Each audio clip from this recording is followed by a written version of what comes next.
நாடாளுமன்ற தொகுதியில் போட்டியிடும் அதிமுக வேட்பாளருக்கு ஆதரவாக நடிகை காயத்ரி ரகுராம் வீடு வீடாக சென்று வாக்குகளை சேகரித்தார். ஸ்ரீரங்கம் சட்டமன்ற தொகுதிக்குட்பட்ட பகுதிகளில் நடிகை காயத்ரி ரகுராம் முன்னாள் அரசு கொறடா மனோகரனுடன் இணைந்து வீடு வீடாக சென்று இரட்டை இலை சின்னத்திற்கு வாக்களிக்குமாறு கேட்டுக்கொண்டார். தொடர்ந்து பொதுமக்களிடம் குறைகளை கேட்ட அவர், நாடாளுமன்ற உறுப்பினராக கருப்பையாவை தேர்ந்தெடுத்தால் உங்களுடைய குறைகள் அனைத்தும் உடனடியாக நிவர்த்தி செய்யப்படும் எனவும் உறுதியளித்தார்.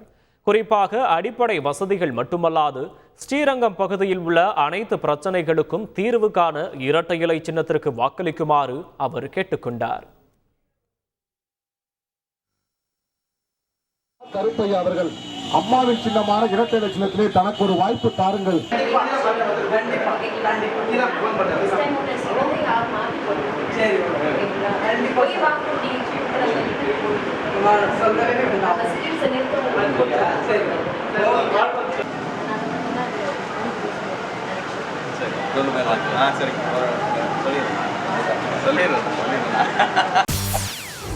செய்திகளை உடனுக்குடன் தெரிந்து கொள்ள உடனே சப்ஸ்கிரைப் பண்ணுங்க.